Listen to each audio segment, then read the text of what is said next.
Hello guys, so in today's video, as you can probably already tell, we're going to be pinning some bugs.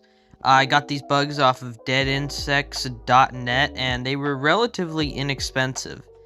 And the reason I actually bought these bugs is specifically for the praying mantis. And the only reason I got the parasitic wasps and the beetle is because, well, you have to have a bare minimum order of $7 and everything is like absurdly cheap on there because, they're dead bugs. I'm not gonna lie, I had no clue how small these wasps were, but as you can see, they are smaller than my fingertip. I mean, they are extremely small parasitic wasps. Definitely not complaining though, because they look really pretty and have this nice, like, greenish tinge on them. I also got this beetle, which I got purely because, hey, green beetle looks pretty.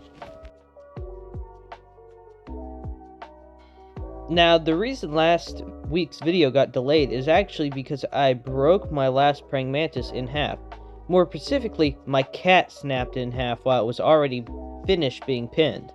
So the video got scrapped very late in development. So I ended up getting this new praying mantis and beetles. The original one was wild caught. I ended up putting one of the parasitic wasps into isopropyl alcohol in a small container to preserve it.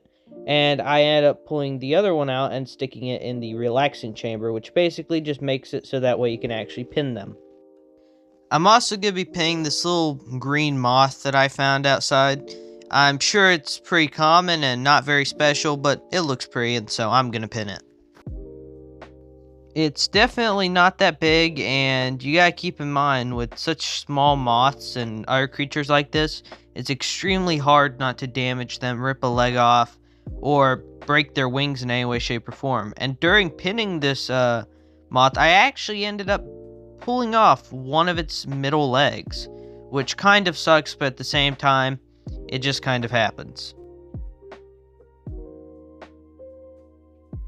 I'm very inexperienced with pinning insects, so I'm not exactly the best, which, makes it all that much harder. But anyways, I'm gonna let y'all enjoy the rest of pinning this moth.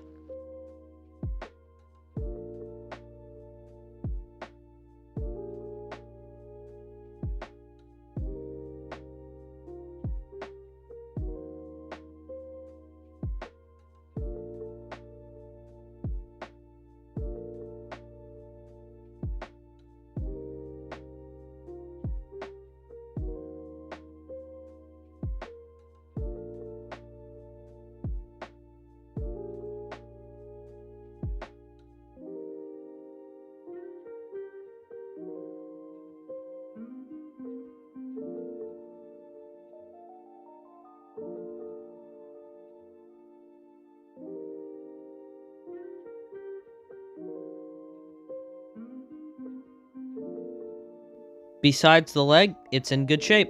So this is what the original praying mantis looked like once I got done pinning it. It was absolutely beautiful female praying mantis. And like I said, I caught this one from the wild. It was about to be winter and I did absolutely no harm, and she lived a good rest of her life. Keep in mind also, this was probably the third insect I had ever pinned. So I was pretty confident that I could pin the male praying mantis, which is this guy right here. However, it's of course still horrifying to pin a praying mantis because they have those ginormous wings and all of these delicate parts, as every insect does, and of course those two ginormous antennae that the males have. So this was an extremely horrifying process, and me being inexperienced just makes it 10 times worse. And this is how you know I was absolutely horrified. See all that water on my hands? That is sweat. And here's a beautiful close-up of it. Yeah, no, I was extremely nervous to pin this praying mantis. I mean, horrified. Although, the show must go on. Also, I was pretty confident I could make it look nice as I had done with the first one. This is the most horrifying part, as setting the middle pin will either make or break it. Now that that's over, I'm gonna let y'all enjoy the rest of pinning this mantis.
And here's the finished product. I think it turned out really well, and as I said, I felt confident that I could make it look pretty. I was just horrified that I would somehow mess it up. So like I said, I preserved the other wasp. However, I'm going to be trying to glue the other parasitic wasp onto one of these little pins, so that way I can like have it in a frame next to my other pins and just have it glued on. However, this didn't go quite the way I planned. I originally wanted it to be on the one of the pins with the flat ends on it. However, it ended up on the front side of one of these thinner pins, which is fine. I'm not complaining. I think it turned out better anyways, but not quite as intended.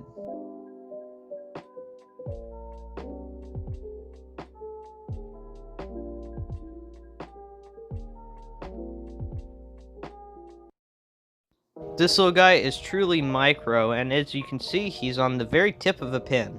So, I originally thought this guy was a dry specimen, and I probably should have read it a little bit better, because this guy's actually was a wet specimen. So, when I opened his elytra and pulled his wings out, they were, let's just say unfavorably colored and smelling.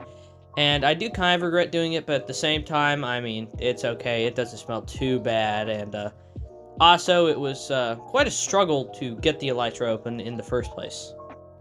Also, this guy is absolutely beautiful. And I don't know exactly what kind of build this is. I just kind of got him because he looked cool, and he was just kind of filling up the order so that way I could get the praying mantis, which was the really big deal I cared about.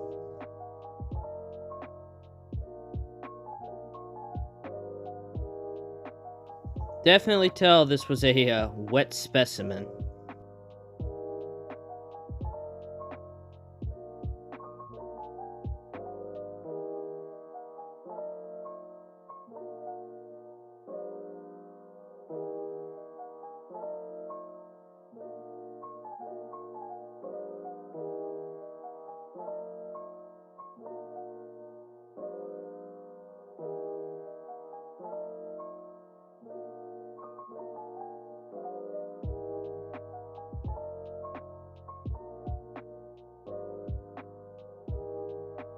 For the first ever beetle I've ever pinned, and it being a wet specimen, which I accidentally didn't know, I think it turned out really well.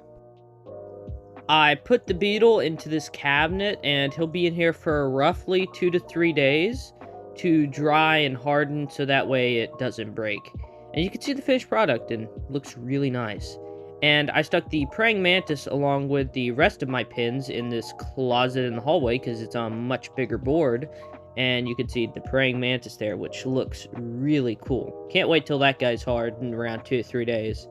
And this is actually the frame I'm going to be using to put the praying mantis into, and I have another one for the beetle, which I've got to get. And I hope you enjoyed the video. If you have enjoyed the video, don't forget to like and subscribe, and go check out my TikTok and Instagram for high quality footage and photos. See ya!